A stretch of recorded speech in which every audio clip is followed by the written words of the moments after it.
Thank you so much for joining us on this beautiful, beautiful afternoon, evening. With feels like spring is here. The swallows are back and warmth in the air today. So thank you so much. So tonight we have our last session of the Traditional Foodways study group, which has just been this amazing experience. And we have a little change of plans. Topsano is not able to join us, and we are going to instead have Sam Barr, which I am so excited about since I've been introducing him for 3 sessions now, and now I actually get to introduce him as the speaker. So I'm super excited because I've wanted to hear more from him. But before we go into that, and as the last few people are trickling in, I'd like to again say thank you to our sponsors because they really have made this possible in many ways, and all of our partners. There were a lot of people that worked on this whole this series and then the whole Egg Summit. So a big team effort. So I just want to say thank you to everybody who was involved in it, because it took a lot of work to put together.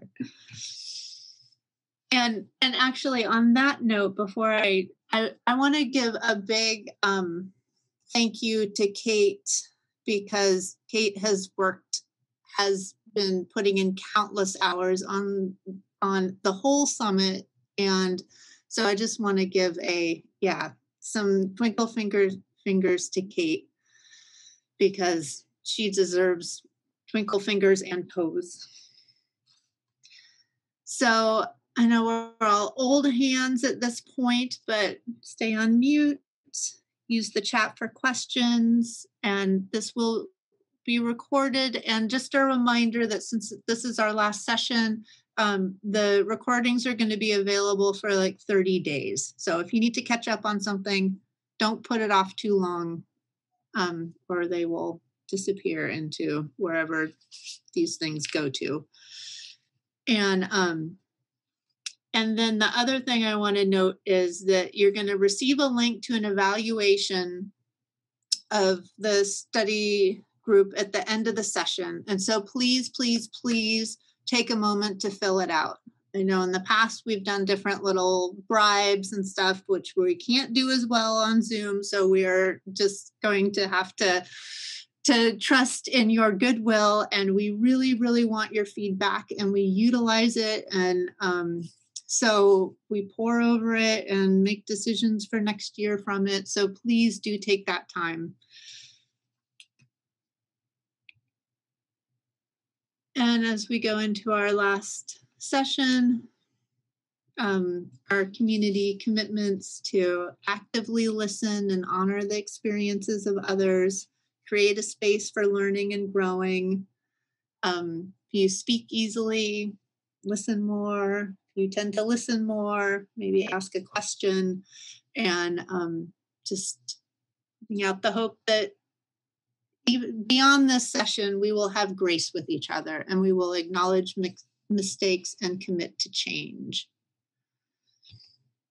So with that, I'm going to stop our screen share and honor these islands, whether you are here in them or not. These islands, which are nestled in the heart of the Salish Sea, and we honor all the tribes who have ancestral ties to this land and the surrounding tides, who have tended this land and these waters for thousands of years. And we recognize the rights and injustices of the Treaty of Point Elliott and the subsequent violent displacement and the settling of these islands. We honor the ancestral connection as alive in this moment and into the future. So, without further ado, I would like to introduce our speaker for this evening, Sam Barr. And as you may remember, but I'm going to say one more time, Sam is a native Lopesian. and he's a Samish tribal citizen and a tribal historic preservation officer, co-manager of the Coast Salish Youth Stewardship Corps, a tribal canoe skipper. And with this, I hand it off to you, Sam. Thank you, Faith. Thank you, everyone, for being here and participating this full time. And just want to take a moment to acknowledge Topsana, and that I hope that she's okay. And if for some reason she jumps in, I'll graciously allow her to be here and be present. But we kind of decided as a group that we wanted to honor all of your time and commitment for being here. And so I just kind of pulled together a quick presentation of things that I do and that I'm excited about. So I just got Nostalgia Kusasha Atiadangan Sambar Sanasnat Jocks Emerson Echa Swalletson Ukha Skusat Eagle Hayam Skusat Ashla Moxislan Laata Skusat Swallet it's a click one it's a swalach Moksnat Skusat yeah. So oh respected creator and oh respected friends that have gathered here on this evening. My name is Sam Barr and I come from Samish and I grew up on Lopez, and I want to recognize that the Samoan Islands are extremely important, Hayam, extremely important, and Ukhaha, very sacred.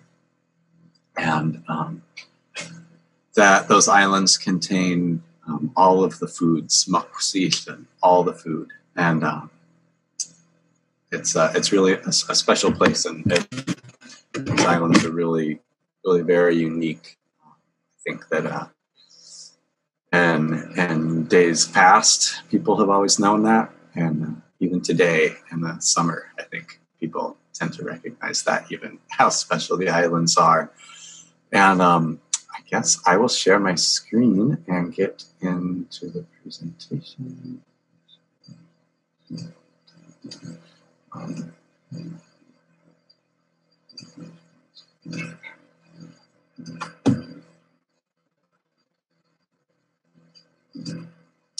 So as I said, my name is Sam Barr and I come from Samish. I also have a lot of Irish and German roots through my European ancestry.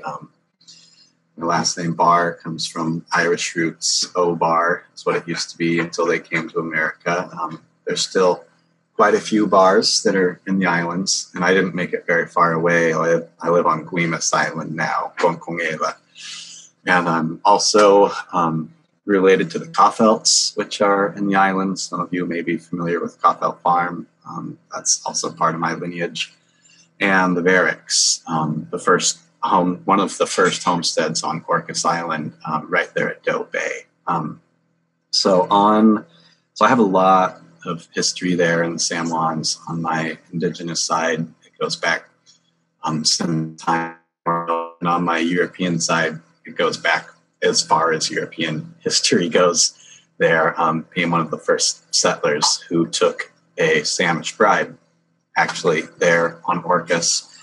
And it's really interesting because there's family letters that have been preserved, and some of the writings of some of my early European ancestors, they actually talk about how they probably wouldn't have survived their first couple winters if they had not taken native brides.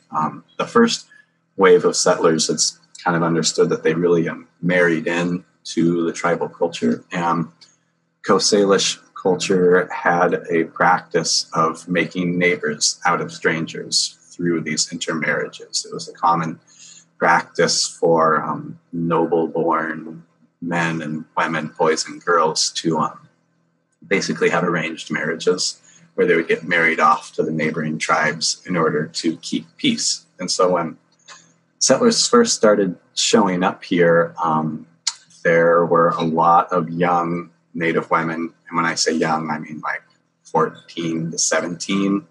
years old that were married off to people like Johann Varick, my ancestor that came straight over here from Germany. And before these farmers had any of their crops established, they didn't have any food through the winter. And so they relied on the connections through their native wives to be able to trade with the local indigenous communities and to learn how to do things like collect clams on the beach, which were a pretty steady source of food through the winter. And, there's really, there is a bright history, and there are examples of what, positive allyship can look like. And in my family history, I really view myself as a product of the marrying of two cultures. And it has taken a long time for sort of American dominant culture to be truly, or maybe not truly, but to be more accepting and open-minded of the indigenous cultures. But about 7 generations time, to be exact. I'm one of the first generations, since 7 generations since first contact in my family, that it's been okay to be openly Indian, speak it in front of people. Pretty much every generation of my family above me, it was really something that that some people were encouraged to hide. But my great grandmother, who just passed away this last summer, her mother tried to encourage her to blend in as much as possible, because she was one of the few children of her family that was born light-skinned. Of her siblings, she was the lightest-skinned one. And so her Indian mother, who went to boarding school, thought that she was the hope, of the family to be able to blend in. But she pretty much refused, and she participated in Samish administration before Samish was even able to get their recognition.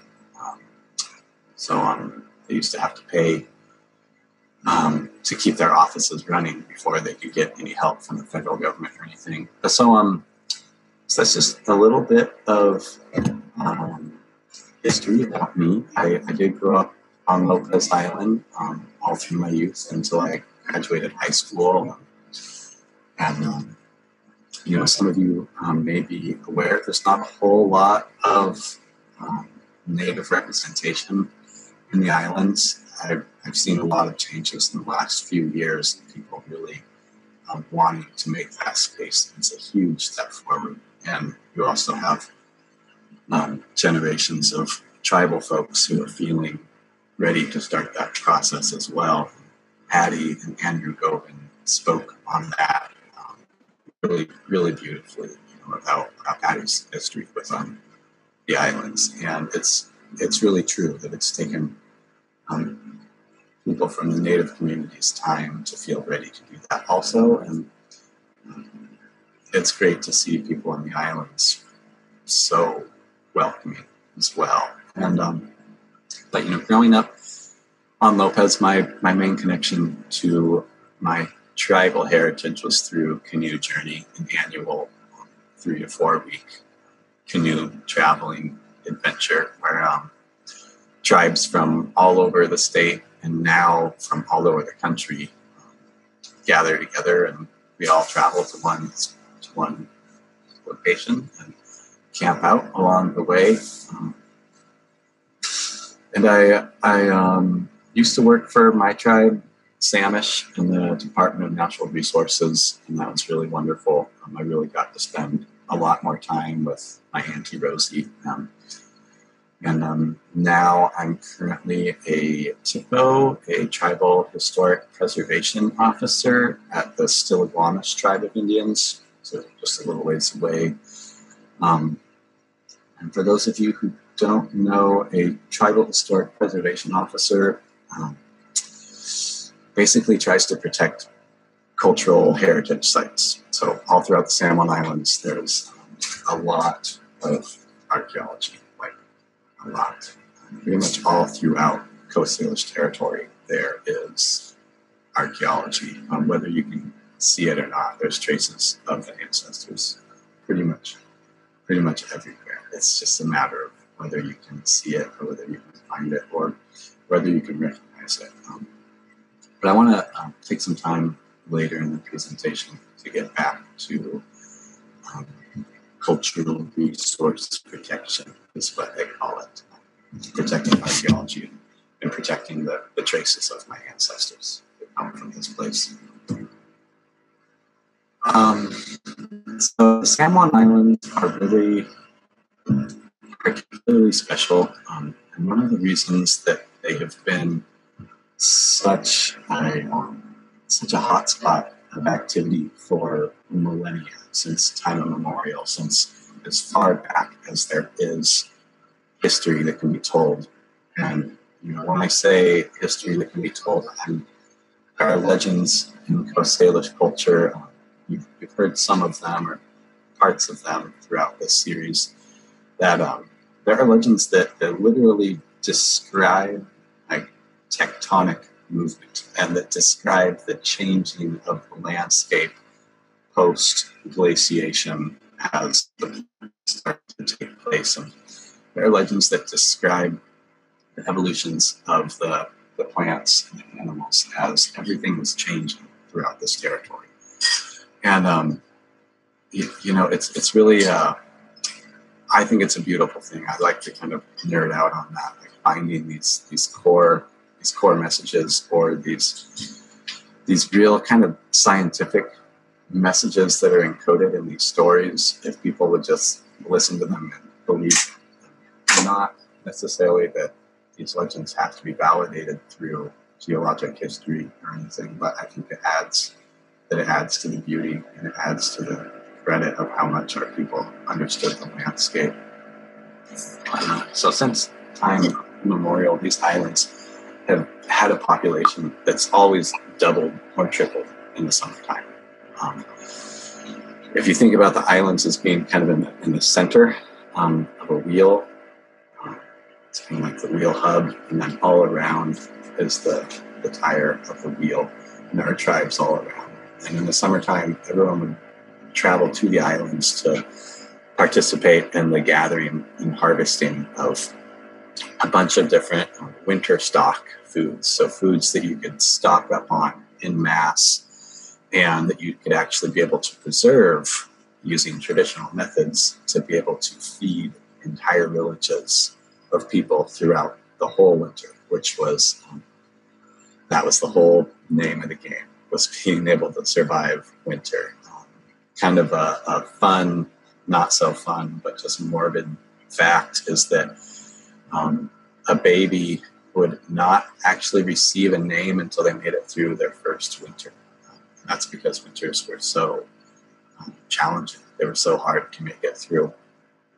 And then a lot of times people just would go through the winter. And so parents would actually wait to name their child. And it's a practice that people still do today with traditional names. You're supposed to wait until your baby's a little bit older until they've really got themselves established. And, that's part of where a lot of the culture of really taking care of your elders and always letting the elders eat first comes from, because those elders are your knowledge keepers and you do not want to lose them. So you want to make sure that everyone gets through the winter. And so these foods that we really prize so much, like salmon, it can be smoked, it can be hard smoked or wind dried, and can be saved in the longhouses for eating and rationing through the whole winter. And actually the month of January, the moon of January, actually translates to when your stomach sticks to your spine. So it's just sort of describing that deep sense of hunger that people were going through in the winter times. But it made a really strong people, and it made it people that were really connected to their food sources, that really, really valued it. And a people that came up with ingenious methods of storing these foods for the whole winter and how to work together in places like the San Juan Islands to be able to collaboratively gather all those foods and then share it amongst each other. And so I like to really try to remember that collaborative spirit that my my ancestors have always had on those islands. And I want to talk about that intertribal stuff a lot in this presentation too, and that intertribal collaboration that's always occurred in the San Juan Islands. And so camas is also another food that was really prized because you could gather a bunch of it at once and process it, cook it, flatten it out into these little camas pancakes, and dry it in the sun. Salal berries, the same thing. You make berry cakes out of salal because they're so hardy. Dry them, coat them in fish oil or seal oil, and they would be preserved as like a kind of savory dessert that you could dip into anytime throughout the whole winter. And so those are a few of the foods that were really, really treasured. And those foods were also really special because they could be traded as well. If you had neighboring villages that were running low on food supplies and you had a healthy supply of smoked salmon or camas or salal berry cakes, you could share those with your neighbors to ensure their survival. And then you'd have this good relationship and kind of insurance that, when you needed something, then they would then share back with you. And that's the sense of reciprocity that runs really, really deep in Native communities. And, in the early days of colonization, that's what those chiefs were doing by trying to marry off their daughters and making sure that those first few settlers were able to survive their winter by teaching them how to plan. They were trying to set up this relationship where we would ensure each other's survival. That was the same practice. They were actually treating people as equals. And it's just tragic that the later generations of settlers just wanted everything. And I wanted to also bring this up about the San Juan Islands. I have a lot of people ask me about names in the islands, and the Samish has produced a language map, and I want to kind of just briefly show it to people, and we can put the link in the chat or something like that. And so you can see kind of there are some place names that we still hold on to, and these are names that Samish uses. It's not to say that every tribe uses the same names or pronounces them the same. Excuse me, but these are some of the names here. Like the name for Lopez is Chwalach, and that literally means reef neck on the bottom, and that's referring to Iceberg Point and the major reef neck site that was there. So the whole island was basically named after this one spot on Lopez because it was so important. Like the amount of fish that could be caught there was just insane. And there's really not that much work for people to catch it. It just required thousands of years of knowledge of how to build the nets and where to put the canoes. And then it took multiple families to be able to then process all that fish so that it wouldn't go to waste and it could be stored in the summer. And that's where the intertribal collaboration came in. But there's a lot of amazing place names in there, and there's little sound clips on how to pronounce it too. And there are different views, I think, in Native communities about whether place names should be shared or not. But myself and people on the Samish Cultural Committee and Language Department and DNR that all produced those maps are firm believers that we'd rather the original names be known than the Spanish names. I would rather hear people speaking Samish as kind of a fun second language rather than Spanish. That's just my thought and the thought of Samish. So I don't want to speak too much for other tribes. I want to respect that they might have different names and they might pronounce them differently. But those are the Samish names, and I feel happy to share those with you today. One of the other things that I do, my partner and I here in Canada, is that we run a intertribal youth corps called the Coast Salish Youth Stewardship Corps. And kind of in spirit with the intertribal collaboration, is that we try to find youth who are interested from surrounding tribes, mostly tribes that have ancestral ties to the San Juan Islands, but it can include others. We've had Native Alaskans take part in the program, and others as well. But we find youth from Samish, Still-Wamish, Saanich, Lummi, are all tribes that we've included in our youth program. And we do we all come from the mainland mostly. So we collaborate with public partners and stuff to find campgrounds for our youth, and we just go out there and we camp for a week at a time, basically as long as we can go without a shower or needing to do laundry. And then we do different cultural practices out there in the islands with the youth, and we try to create relationships between tribal youth across these tribal divides that exist in Native communities. And we have the youth lead education with the local islands youth. So some of you may be aware of the Islands YCC, the Youth Conservation Corps out there that do environmental conservation work on public lands out there. And our tribal youth will partner with them, and they'll work alongside each other. So not only are we creating sort of friendships between tribal and non-tribal, but also between the different tribes. So part of the continual trauma from colonization and treaties is that tribes were attempted to be put in these neat little boxes and then put in reservations. Yeah. Okay. We do projects like seed collection, environmental monitoring, and fuels reduction, and we try to have some public canoe ride days and things like that. And we try to have it really be youth-led cultural education and find parts of culture that can be shared. That's not too sensitive. So I'm just if I can free up some Wi-Fi in my house. We're on EMS, so Wi-Fi can be a little bit spotty.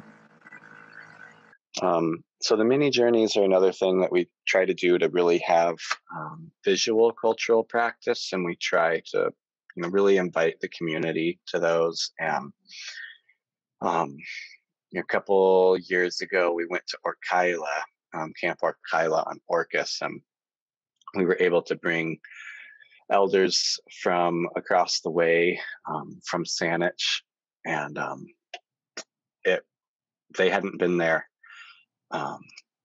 since they were young kids, fishing with their parents again. And it was really, really powerful to be able to bring elders on the mini journey. And the canoe journeys are a way that we found that people are really comfortable traveling, that we're all traveling together as a community in a traditional way, and that has been a really, really good way at being able to bring elders back to the homelands and have it feel healthy and healing for them. So then we have, through the CSYSC, we've made really, really great partnerships with national parks, with the BLM and National Monument. We've worked with the land bank and gone to a variety of their properties, and the Preservation Trust. We're doing some fun video stuff with them, and we work with San Juan County on some fun projects and to coordinate camping for the youth. And there's a lot more partners too. And it's really great to be able to partner with these public agencies. And it's sometimes challenging for us to find places that haven't been snatched up by private property owners, where it kind of it can just be kind of tricky to find natural landscapes or landscapes where we can bring our youth to, where we can engage in cultural practice. But working with the public agencies has been really amazing, and they have been super welcoming. We talk together to try to find projects that are really in line with our traditional values, and we try to teach the youth about traditional practices of land management. And myself and my partner both have a natural resource management background, our bachelor's of science degrees from Western and the University of Washington. And so we're familiar with more current sort of modern science, ecology, land management practices. And it's really exciting to see sort of modern ecological sciences really get closer and closer to meeting up with traditional practice. And so we have a lot of fun practices and a lot of fun projects that we do. And this is our youth group learning from Jenny Schrum about the island marble butterfly restoration. The kids have helped put up deer exclusion fences and collect seeds for that project. And it's been a pretty fun one. That's just one of the many examples. And so whenever, we go out there to the islands, we, try to, with the youth, to continue the traditional practice. We dabble in fishing and gathering and hunting. Even aside from this intertribal youth corps, there are a few other tribal members that still go out there and hunt. There's a Samish tribal member that got 2 deer on Orcas this last year, and people go out there to gather different things. I've gathered kachmain out there, Indian celery or biscuit root, the lomesham. We've gathered camas out there, rose hips, and we've gathered Labrador tea out there, and we teach the youth about all these traditional plants, and we teach them about the reciprocity that needs to go into gathering. So it's like, anyone can get on Google and learn how to go pull a plant out of the ground, but the real connection and the real appreciation for the medicine that the plant gives, and the respect for that plant community, and being able to ensure that plant community is going to be sustained for generations and generations, is that reciprocity, and being able to learn how to listen to the plant, and going back to that harvest from year after year and seeing if it's declining or if it's healthy. And that's something that we always teach the youth, and it's something that anyone who's gathering really needs to learn out of respect for the plant. And so this is a little batch of tea that we're making here, and we've got rose hips in there that we've gathered. See, they're nice red, healthy rose hips. We've taken the seeds out. We've got Labrador tea. This is Devil's Club bark, which I have never found Devil's Club in the San Juans. That's one plant I've never found there. So if anyone knows where any Devil's Club is at, I would be super interested. And I think that's it. There's some kachmain in there too, but you can't see it. And then another really, really major part of healing for the landscape and for the spirits and ancestors that are out there is the spiritual practice of descendants from that place returning. I think that the islanders, truly can be respectful. I am honestly just blown away at the respect that most islanders have for the plant people that are out there. And I have a lot of respect for your respect for the land out there. Everyone that's out there seems to really appreciate the beauty of the place. But there's something that no matter how respectful and humble and open that you are to that place, there's a different kind of healing that happens when the descendants of that place come back, when the actual family of the ancestors from there, when their great great great great grandchildren return to that place where the ancestors are resting, and acknowledge them, acknowledge those ancestors being there, and sing songs to lift up those spirits of that place. And that's something that I feel really inspired to do a lot, and that I've seen a lot of healing happen in the communities that we've brought out there, and engaging in songs and spiritual practice on the landscape. And so yeah, it's been really special. And so now, kind of along those lines of those ancestors that are out there, and how to respect them, is this really sensitive topic that is really tricky to talk about, because there's a history of grave robbers. Like, plain and simple, there have been some real Wild West periods of time where there's been grave robbers, like numerous occasions and numerous burial sites, where burial places have been desecrated, both on the San Juan Islands and really all over Coast Salish territory. One example is that one of the major bounties of the Pacific Northwest were the old growth forests. The massive, beautiful trees, the clear grain cedar, really that indigenous peoples have been stewarding and making be that beautiful cedar, because those cedars we would use to make houses and use to make canoes. And so there are actual techniques of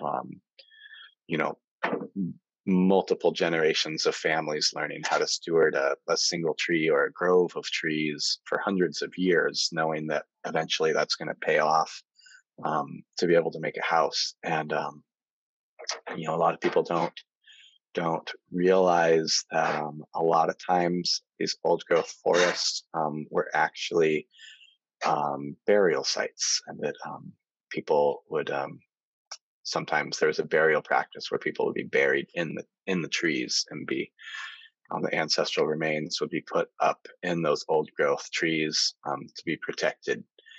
And the settlers came through and logged everything. And there's a lot of accounts and journals of the settlers saying that it creeped them out that the Indians were putting the human remains in the trees, and that people just found it way too eerie to have a forest graveyard. And so they pretty much forced the people to remove their ancestors from those trees. And then they cut those trees down, and they laid waste to the entire Pacific Northwest of old growth, except for our few national parks that were left. And a lot of people don't realize that. And that's just one small facet. There was also people that went through and were collecting skeletons and skulls from ancient burials, and trying to do this crazy system of measuring the skulls to try to prove that you're a smarter, superior race. The same thing that was occurring with African American populations, and people were digging into thousands of year old burials to do these things. And so there's a real horrible, painful history of grave robbing in Coast Salish culture. And so one of my jobs is to try to protect that. And so it's really, I just kind of am telling you about the hard history of it, because it's something that is tricky to talk about because I want to tell people about, what the proper practice is and, how to be respectful if you find something. But it's also tricky because you don't really want to talk about it because you just don't want people to think about it because you don't want people to go try to rob graves. Right. So it's really tricky. But so I might talk about things in really vague ways, and that is why. But I also want to set you up for success, and for those of you that, as Patty said, have ears to listen, you can be someone who knows what to do if you come across these things in the islands. And yeah, so kind of part of my job is to protect these things, and there's a number of ways that archaeologists try to find out where are and how to protect them. But it's really hard because a lot of the methods are really crude, and it just, we go out there and we walk around and look at the dirt, or we go around and maybe we dig some holes and we screen everything. We filter all the dirt through a screen as the archaeological practice, but it's like trying to find a needle in a haystack. And another really complicated thing is that the only thing that sticks around for longer than a couple hundred years is stone, is rock, because around here our soils are so acidic that bones actually decay in less than 150 years. Sometimes as little as 50 years, bones can just be completely disintegrated. So there's really no way of knowing, like if you find a stone tool, if you find an arrowhead or something like that, there's no way of knowing if that is not also a burial site of a human ancestor that's 2,000 years old, because their bones would have completely disintegrated. And so that is what we mean. That is what Chief Seattle meant when he said that his people are part of every bit of dirt that you step on, that every rock is made up of our ancestors, because truly we have been here for so long that we have set foot on every piece of ground that is here. And there have probably been people who have passed away on nearly every area here, and their human remains are now just part of the place. They are just part of the soil. They are that place. The word for Indian person, the word that we call ourselves, Ashtaungok, literally means rooted in the center of the land, rooted in the center of the medicine from the land, Ashtaungok. And that is what we mean. We mean that that we eat, the medicine that comes from the ground, but then eventually we also pass into that ground, and we ourselves become the medicine of the ground as well. And so it's so even if you find a piece of rock that people call debitage, it's like, imagine that you're carving a tool or carving a decorative. You have all these wood shavings that come from one piece of woodworking that you're making. And so a lot of times we find in archaeology, we find those stone chips that are part of the process of making an arrowhead. So for every arrowhead, you have like 200 pieces of chipped rock that come off that arrowhead. And if you know what you're looking for, you can clearly tell it apart from any other rock, and so on. So we find a variety of things like that. We find broken arrowheads. We find chips from the process of flint knapping. Or sometimes we find something like this. This is called the Susha figure, and it's a 3,000-year-old sandstone carving that came from somewhere on Susha Island. And it is really amazing because there's been actually multiple figurines like this that have been found around the Salish Sea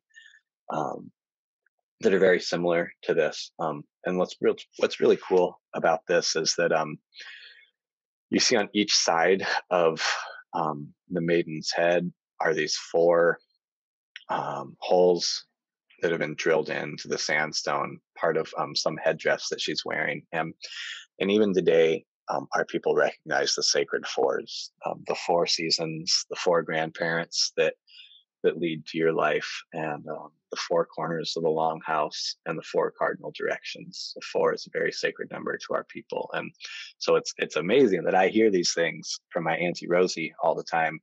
And then there are artifacts like this that are over 3,000 years old, and you see that symbology in there, and it's just amazing for me as a young person to just think like, oh wow, she's not just making this up. It's literally thousands of years old practice. And you can see the hands, the way that this maiden is holding her hands. So she's holding them up in that Coast Salish convention of raising your hands and thanks. And then her head, this is depicting the cranial flattening that was done on highborn children of the noble children.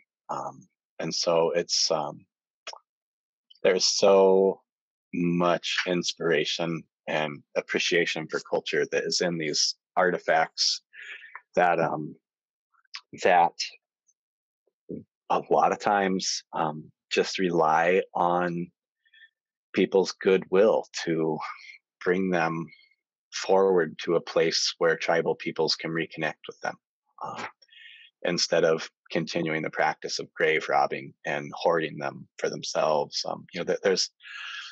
There's times when people might find something like this, or find an arrowhead, and they might think it's really cool, and they might just not know what to do with it, and they might put it in their barn, or they might put it in on their fireplace mantle. And I don't think that that if people have done that, I don't think that they're bad people. I just think there's not very much education around this, and a lot of times when I talk to people, they say that they had no idea that there was a place to bring it, that they had no idea that there were descendants of tribes that still exist, or they just didn't even think about it. It's not that they were trying to be grave robbers, like I've said. I probably said that term enough for tonight. I won't say it anymore. But I don't think that people who do keep these things are bad people. I think people just never talk about it, and it's not anyone's fault if they don't know what to do with these things. And it's also really hard to know what to do with them, because it's such an intertribal area. It's like, what tribe would you even return something like this to? Would you give it to Lummi? Would you give it to Samish? Would you give it to Saanich, across the way on the Canadian side of the islands? It's really hard to say. Would you give it to the Burke Museum? Would you give it to one of the local historical societies? It's really a trick question, because there's not a right answer.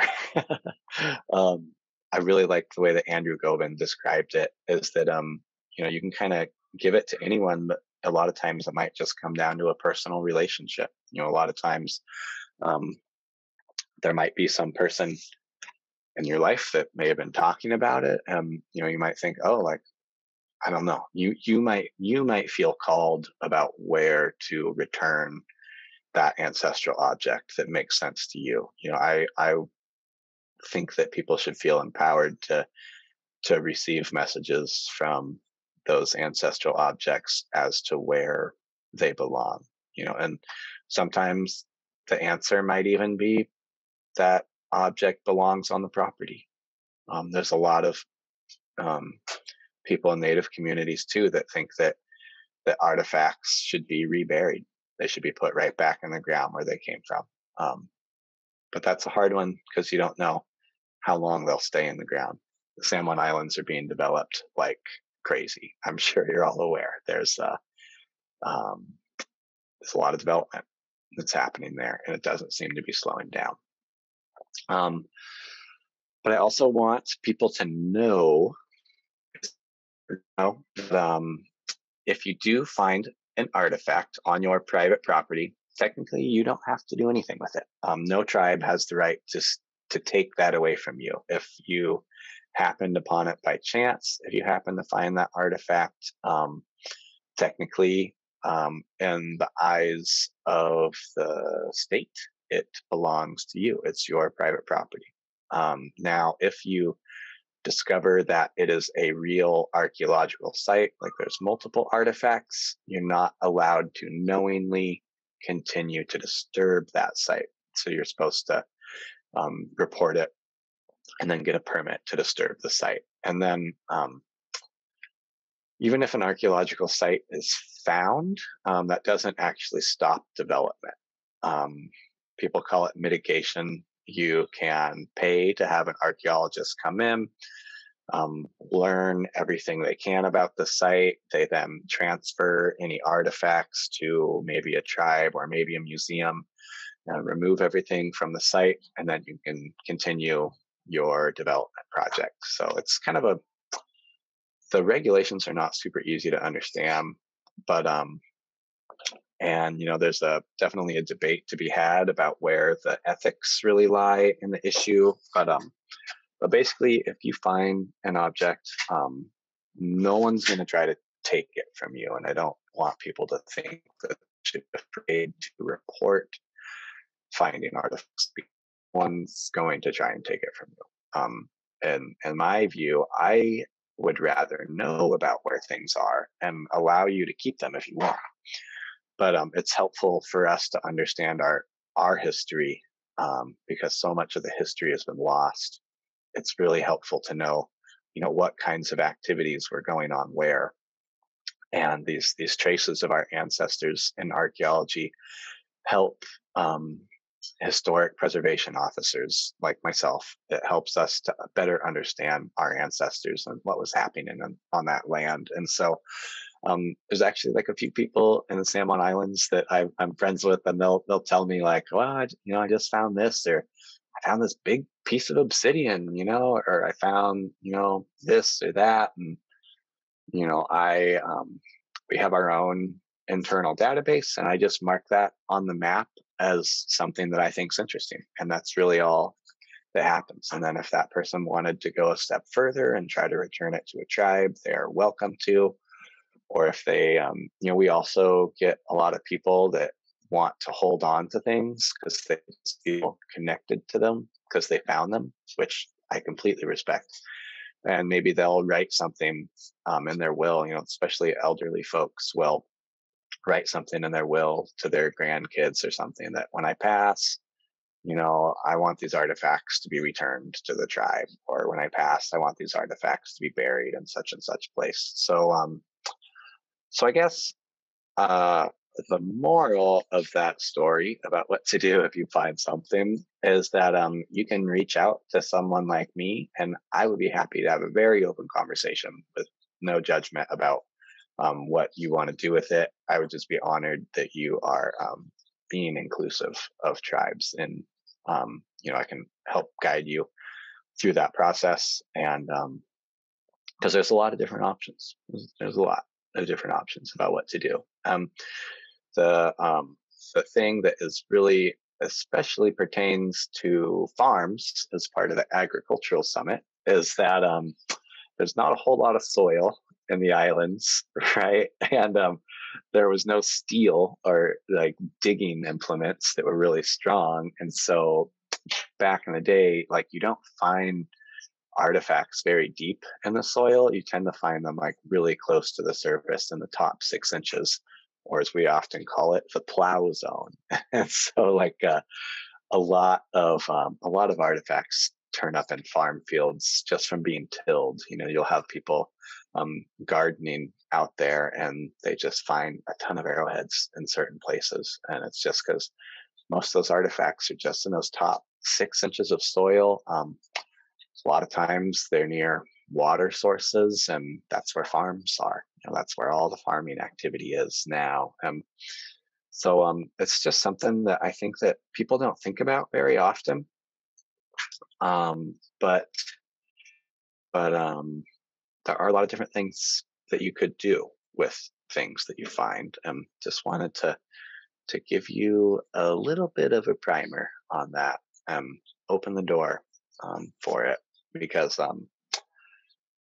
that would be something that would be so healing for tribes, to be able to feel like something was returned to them that had been taken, because there was a lot of sense of loss in tribal communities about the history that's happened, and I think it's a really good time to heal.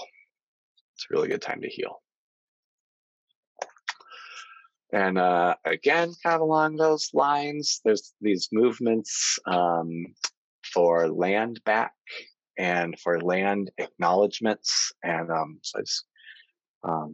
I receive a lot of these requests as a historic preservation officer, people asking me to help wordsmith their land acknowledgement. I often ask people, what do you want to do? Do you just want to recognize Coast Salish tribes? Or what do you want to do to actually include Coast Salish tribes? It's really tricky, because it's a definite step forward, and it's really wonderful that people are really wanting to make progress. There's been colonization happened here about 150 years ago. So there's been 150 years since land was taken from tribes, and now 150 years later, people finally want to acknowledge it. And it's like, it's great. It's really great. It's progress. Sometimes progress takes a long time, and that's okay. It's just like from my position, I just see a pile of them, and there are times that it feels trendy, that it almost feels bordering on trendy, that okay, 150 years have passed, 0 land acknowledgements practically. Now all of a sudden, everyone wants to do it, like every small, no matter how small the organization, which is wonderful. But it's just, I encourage people to make it not be trendy, to think deep about what you're actually trying to do. Are you trying to just say it and move on? Or do you want to make some kind of commitment to finding a way to actually include Coast Salish tribes? What does it mean to actually make a place for people? So I think, like, in my opinion, a land acknowledgement can go a long way if it includes something to actually be inclusive. That doesn't mean like you have to give back all this land. Tribes are not trying to reclaim the land. No one needs to be afraid that there's going to be some major, massive shift in land ownership in the state of Washington. I think people just want to feel part of the conversation. Tribes just want to feel included. We are this place, and so we want to feel included. And that's really the thing that I do embark people and get them to think about. And that can mean so many different things, and it really depends on what that organization does. So it's another one of those questions that there isn't really a right or wrong answer to, but it can require some really intentional thought. Another thing that's really tricky with land back and land acknowledgements is, what tribes do you acknowledge in the land acknowledgements? I will tell you that there were more tribes before the treaty than there are after the treaty. So if in your land acknowledgement, you're only acknowledging treaty tribes, you're really perpetuating the damage that treaty has caused. And then you also have to think about the intertribal relations and the intermarriage that I was describing that has occurred here for tens of thousands of years.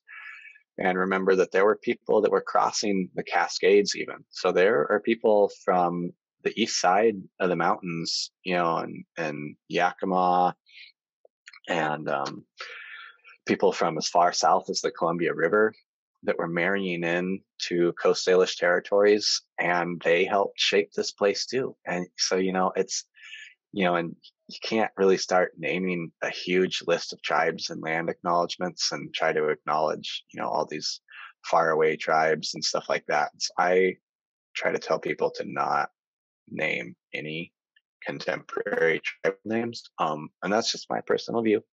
As I've said a number of times, other tribal typos might say something completely different.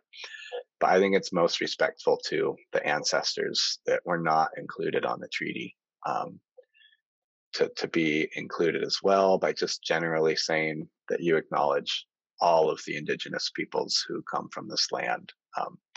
And it's really too many to list.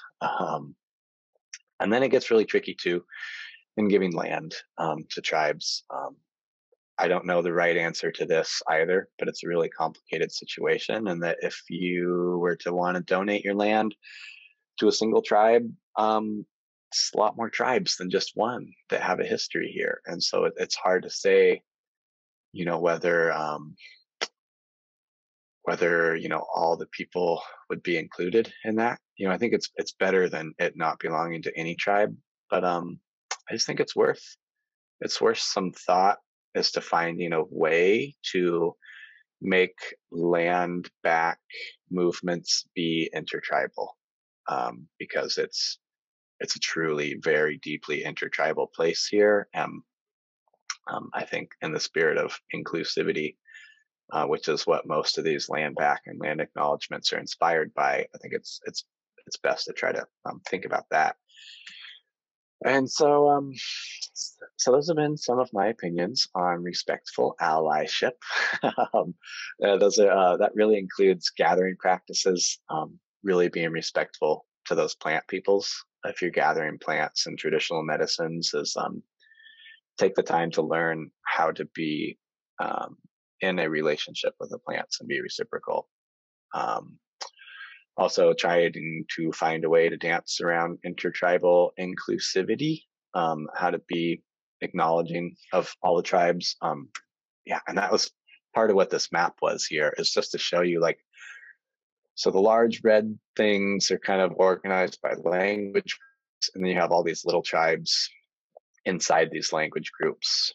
S'Klallam has a language group that's very closely related to Strait Salish, which Lummi, Semyamu, which is not a treaty tribe. It's one that gets left out all the time, and it's really sad.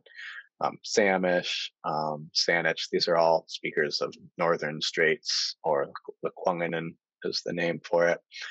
Then you have all these Lushootseed speaking tribes here, Northern and Southern. And so this map just kind of helps you to understand how many tribes are in each little area that have these really, really spiderweb connections to each other. And because of all the intermarriages, all the people are related anyway. Even if you identify as Samish, you could have parents that are Lummi. But guess what?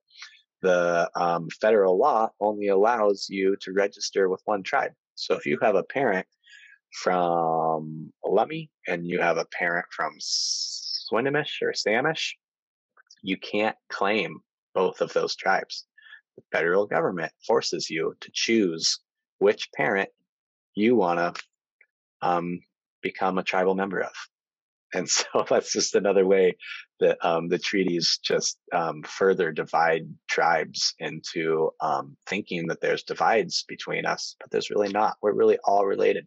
It's been a 10,000-year-old practice that we marry between each other, and that we're all related and connected. But the federal government doesn't want to see that. They force us to choose one. But interesting fact is that Canada does allow you to choose two different tribes. You can be enrolled in each of your tribes.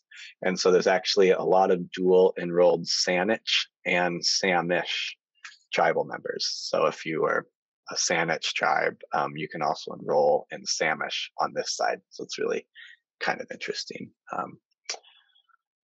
Whole lot of nuance there. It's a lot to take in, and a lot of people don't spend their lives thinking about this as deeply as I do. And so I'm happy to kind of share some of it. And I think the conversations like this and receptive hearts and minds like yours can really start to lead the way towards trying to find answers to questions that don't actually have answers. So, and as always, one of the most important things to respectful allyship is to just not try to get in the middle too much of the differences between tribes, and respecting tribes' ability to work it out between themselves. And this is something that in my official tribal historic preservation role, we do a lot. We always try to tell public agencies that they're really a neutral third party, and their job is to just include all the relevant tribes that they can, and then tribes will do their part to work it out. And really working with like national parks and BLM, a ton of the land management agencies out there in the islands have just been phenomenal about being inclusive and just including everyone and giving everyone their opportunity to get back out there on the land. And it's been really great. So that was my presentation, and we'll see if my video will work. Yeah. Thank you so much, Sam.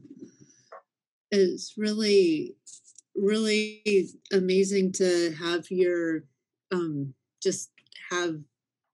your words about, and just that they're so connected here. It's really a lovely way to kind of bring this whole journey that we've been on, kind of really ground it in the islands really specifically. So I just want to say thank you so much. And we do have, so if you have questions, please put them in the chat. And there's one in here already. And that is, how can we research or learn of the tribes before the treaty that were not included in the treaty? So if you have any ideas on that. Yeah, that's a toughie. There's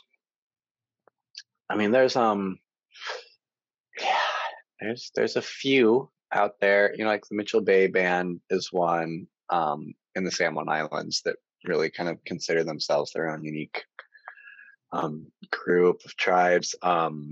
Swinomish is actually a confederation of tribes. So there's a lot of tribes along the Skagit River that were condensed into a single reservation. Same with Tulalip. It's made up of a confederation of tribes. And it was easier for Governor Isaac Stevens at the time to take as many tribes as he possibly could and to cram them on one piece of land and just create, like one reservation for 5 or 6 tribes. And so that's kind of like how that happened partially. And so there were a lot of the smaller tribes kind of got absorbed into those generalized confederacies. And like Semiahmoo isn't really there. There's a really famous non-recognized tribe is Duwamish. State of Washington feels pretty good about naming their biggest city after Chief Seattle, but not actually recognizing the tribe that he comes from.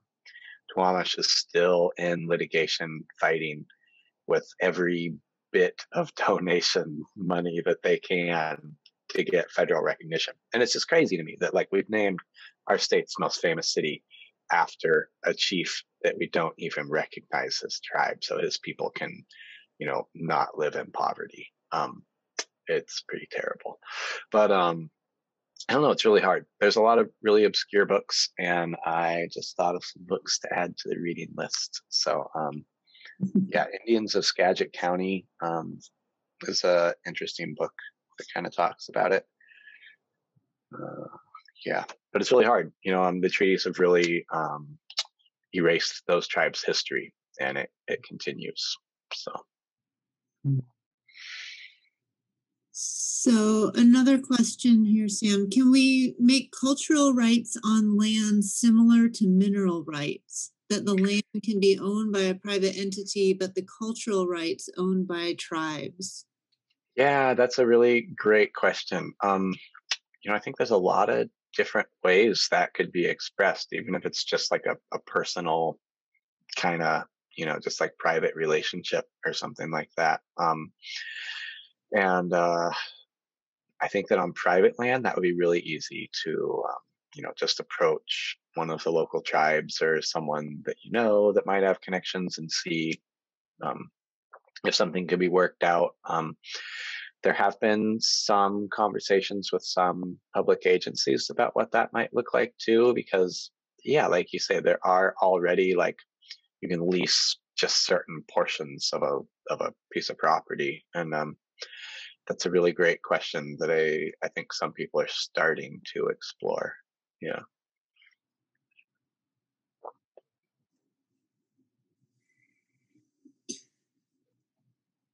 Mm. Oh, there was a day just put in there. Cultural easements are now a recognized property right. So that might be an interesting concept to pursue. And then what are Native views on non-Native people in the islands carving and taking part in those sorts of practices?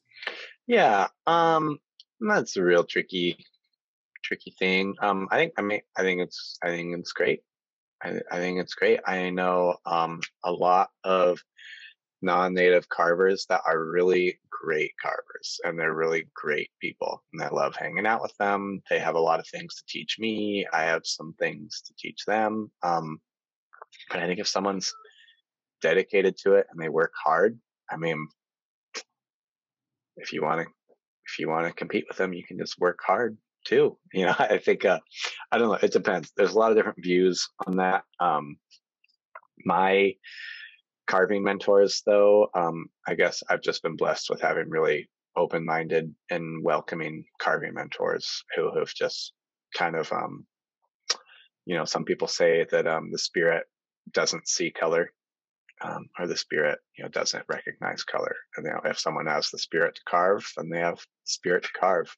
I would encourage people to also look into their own carving heritage. Most cultures around the world have their own carving heritage. And so if you know some of your ancestry, I would highly encourage you to look into your own lineage and your own ancestry's carving, and you might find that deeply rewarding. Okay. So given the sensitivity about place names for some tribes and the multiplicity of Coast Salish place names, is there any value in an initiative to add signage or some other formal public recognition of names in the islands as a way to remind and remember? Yes, super tricky. But I think yes, for sure. I think that especially in like art pieces and stuff, things that aren't like super political, that's like open game, right there. Like if I got some art job, I would probably put the Samish name on it, and if I knew that there was a Lushootseed name, I would probably put that on there too. If people are considering signage or something like that, like say you live near Iceberg Point and you wanted to like put up a sign in your yard or by your mailbox or something, you could for sure do that. But if you wanted to kind of just make sure, just reach out to your local tribe's cultural department, be that Lummi or Samish. I guess those would probably be who I'd recommend, Lummi or Samish. I guess for like a lot of these questions, like people should feel free to just reach out to a tribe, find their cultural department, or something like that, or a language department, and just reach out to them and see what they say. Yeah. But that's a really good question that definitely gets talked about in formal political consultations with like national parks. They're doing a really big remodel of the visitor center at American Camp, and that's definitely been talked about a lot, about being inclusive and stuff. But most of the names around here are Lekwungen and Northern Straits names. There are some places that have a Lachute Seed name and a Lekwungen name. I don't see those as often. They definitely exist because there was a lot of Lachute Seed speaking people coming to the islands, and both languages would have been understood for sure. So when a white organization, NGOs, or government work with tribes, it seems like culture clashes can occur. What are your thoughts on how these organizations can work respectfully and effectively with tribes, practices and cultural norms to take into account and respect? Yeah, that's a really good question too. I would say go slow. Expect it to take a while. Don't have any major expectations. Expect there to potentially be some conflict and, potentially, hearing some hard things early on. Sometimes, folks just want to, speak about the hardships that have happened and get all that just out there initially, and just be patient and be willing to work through that and just try to listen. One thing too, like a lot of times, is to start the conversation early. Like if you've got like a committee or whatever, and you've already made up all these decisions, and then you go to whatever tribe you want to try to work with, and you're like, here's what we're doing. We decided to include you at the last bit. Like, are you going to be part of this? Are you going to be grateful? It's like,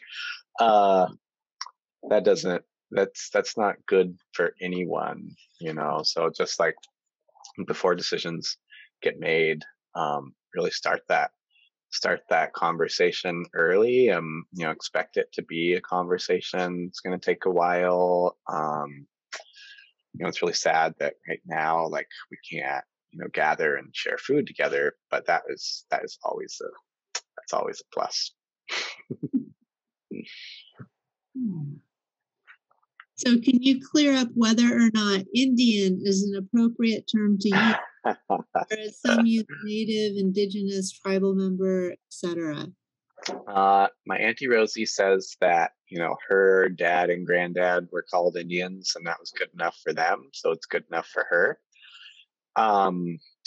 But, I also think, personally, I think that I have a lot bigger things that I'm really worried about. I don't think either term's super offensive. There's indigenous, native, Indian. I don't get too offended personally, but I do think that there is a lot of value in purposeful names. Like I think that my Auntie Rosie, is of a different generation, and that's been good for her. That's been what she identified as. But the fact is that it is incorrect. It's pretty incorrect, actually. It's pretty silly history. And I think that, moving forward, like having a more purposeful name is good. I guess I'm not too worried about it, but I think generations younger than me are probably more worried about it. even than me. Makes me feel old. I'm only 31, but I think the direction that people are moving is indigenous with a capital I. I think is what people prefer now, the younger ones. Actually, a great segue to the next question. Speaking of the younger ones, what you said about the 7 generations passing since the settlers' arrival, and that this is a good time for healing, really struck me.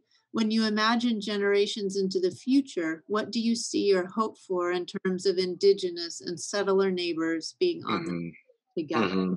Yeah, totally. I'm glad you brought that up, because I did tell the story about some of my ancestry, and there were some really, really hard years on those native brides, and those first few generations of early contact, and you hear a lot about the 7 generation concept of planning in indigenous communities, and so I really like to think that excuse me, that my Samish 7th generation grandmother and her father, really, that married her off to a stranger.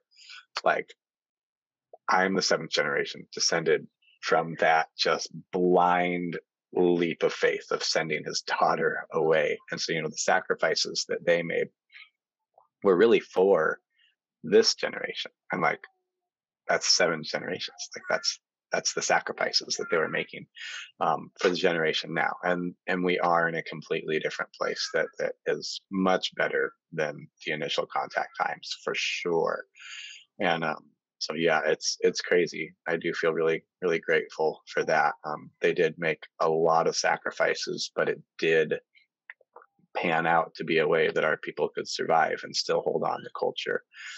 And a lot of times, I think about it as like chains of knowledge too, and that's what the boarding schools were intending to do, is just break that chain. You have an accumulated chain of thousands and thousands of generations of knowledge, and the boarding schools attempted to just break the chain, cut it off. There you go, you're done. And so, I think that sometimes it's easy to get discouraged about, not enough people speak Samish language. I probably under 2% of Samish tribal members have a barely preschool fluency level of the language. I mean, we are fighting really hard, and it's way more challenging than I thought it would be, even with my own daughter, to teach her the language. But, something I think about is that it took, thousands of years of generations to build up to that point where people understood this place well enough to really coexist with it. And so to build that chain back up, it's okay for it to take a few generations. Each generation, even now, since I've just been growing up, I've seen it get better and better and better. Yeah, so I think that another 7 generations is going to be totally different. It's going to be, I think it could be really good. Mm-hmm. Yeah. Well, Sam, that was actually a beautiful a beautiful way to close this evening. And I just wondered if you had any other thoughts that you wanted to share before we bring this series to a close. Yeah, I saw Norris's question in there real quick about presence or absence of Coast Salish people in the historical museums. And Lopez has an amazing historical museum that's pretty much all from Richardson, I think. And it's a pretty phenomenal collection. And Samish has actually had some collaborations with them, and some Samish weavers have actually donated pieces to the museum as an expression of, we're still here, even, like, yes, these are thousands of years old artifacts that are super amazing and beautiful, but we still have crafters that are making things today. And so I think that that when it comes to museums and representation, I think it's really, really important not to look at things as a collection or a curiosity of anthropology or in a natural history museum, but really try to find a way to center it in, that there are still tribal peoples that are still practicing these traditional crafts, and we still use them in our day-to-day lives, and respect and honor our traditions and all that stuff. And so so I think that that's a really good thing to keep in mind for the museums. And I think it would be really interesting to have a Coast Salish Cultural Center. It would be a new way to kind of find an intertribal kind of collaboration on something like that all tribes could feel represented in. That's a really cool idea. Yeah. So yeah, it's been a really great series, and I've been really honored to be able to invite people to speak as part of this series. And I know that the people who have been included have felt really grateful for everyone listening. And it's been really great to be able to reach such a large audience and have it be a continued conversation. And I really hope that people have learned some more valuable lessons about how to continue paving the way for healing and inclusion. And I am really looking forward to the next mini journeys where we can go back out there in our canoes and invite people and have big potlucks and stuff together, because that's always a lot of fun. So thank you.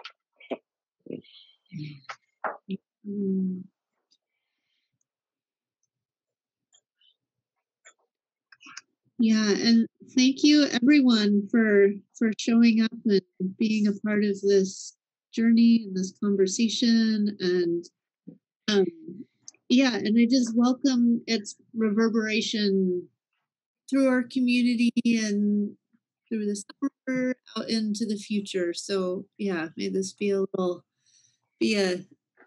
pebble thrown on the surface of the pond. So, and Kate, do you have any closing words other than please do fill out that feedback form that you will be getting? I think my last closing words would be extending just a huge amount of gratitude to Sam for joining our steering committee for the Ag Summit and creating this session and gathering these speakers.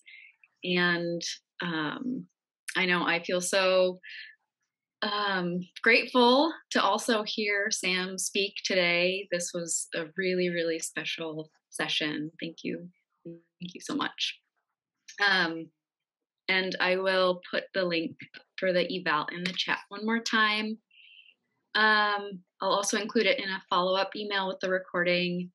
And huge amount of gratitude to everyone here for participating. Thank you so much. And everyone have a wonderful evening.